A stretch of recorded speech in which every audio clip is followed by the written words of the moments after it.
Bismillah, elhamdülillah, ve salatu ve selamu ala men la nebiyye ba'de. Allah Teala Quranda buyurur ki: "Və zəkkir fe inne'z-zikra tenfa'ul mu'minin." Xatırlat, həqiqətən xatırlatmaq möminə fayda verir. Günlərin bir günü Məkkə məscidlərinin birində oturmuşdum. Namaz bitdikdən sonra cemaatdan bir şəxs imamdan icazə aldıqdan sonra mikrofonu götürərək cemaat tərəfə yönəldi və illər öncə Məkkədə baş vermiş hadisə barəsində danışdı. Və dedi ki, illər öncə burada bir şəxs ev tikmək üçün torpaq alır, təxminən oranın pulu ilə 100.000 miqdarında bir torpaq alır.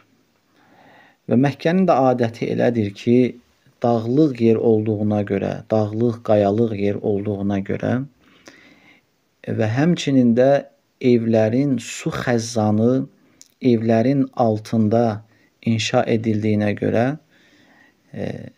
ev tikilincək öncə həmən ki ev tikiləsi yer müəyyən qədər qazılaraq aşağı salınır.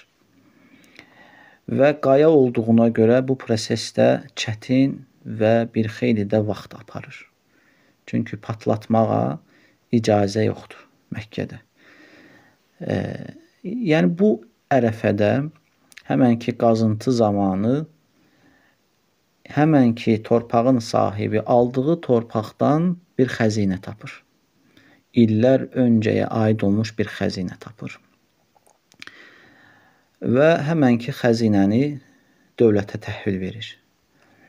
Və orada da elədir ki, şəri şəkildə hökm verildiyinə görə ümumi olaraq şəriətdə tapılan xəzinənin xums, yəni 1/5 zəkatı çıxarılır və qalan da həmən ki insan üçün halaldır. İstifadə edə bilər və dövlət də həmən ki xəzinəni o şəxsə geri iade edir. Və dövlət təhvil götürdükdən sonra həmən ki xəzinənin 1/5 zəkatını götürür və sonra həmən ki malı, tapılan xəzinəni sahibinə geri qaytarır. Subhanallah, siz fikir verin ki, insan illərdir əziyyət çəkir bir torpaq almaq üçün və sonra da illərlə əziyyət çəkəcək orada bir ev tikmək üçün. Və oradan tapdığı xəzinə ilə xəzinənin pulu, daha doğrusu təxminən 3.000 və daha artıq bir məbləğ edir. 3.000 yox, üzr istəyirəm, 300.000. Deməli 100.000-ə ərazini almışdı və oradan tapdığı xəzinənin miqdarı isə 300.000 edir. Və həmən ki şəxs o torpağın pulu da ona qayıtır və üstəlik ev də tikir və üstəlik də özü üçün bir ticarət, biznes qurur. Subhanallah, bizlərdən biri kim istəməz ki, belə bir nemətlə qarşılaşsın. Belə bir nemət həqiqətən də Allahın əta etdiyi bir nemətdir. Ola bilsin ki, bu nemətin çatmağına səbəb valideyninin və yaxud da babalarının əməli salih olmasıdır. Hər bir halda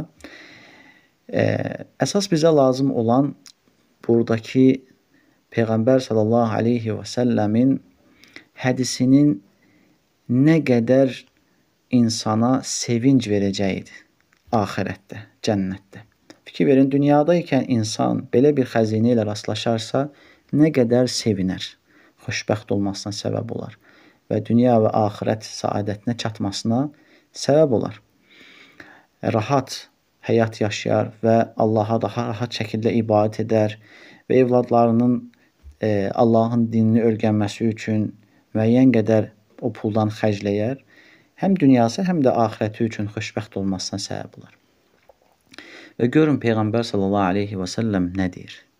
Deyir ki, la havlə və la quvvətə illə billah, kənzun min kunuzil cənnə. Yəni bu kəlmə, la havlə və la quvvətə illə billah kəlməsi, deyir ki, cənnət xəzinələrindən bir xəzinədir. Subhanallah. Yəni bizlərdən nə qədər də bu dünyada qalsaq, bu xəzinəni qoyub getməliyik.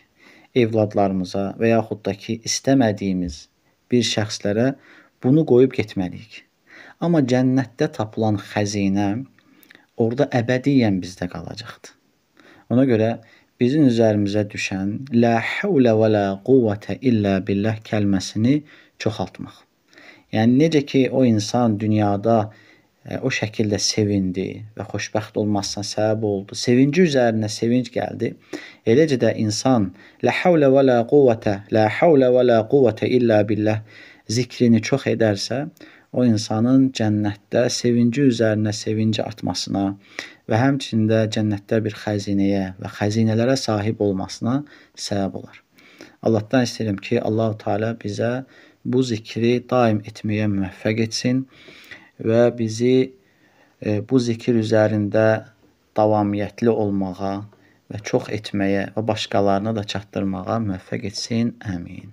Esselamu aleykum və rəhmətullahi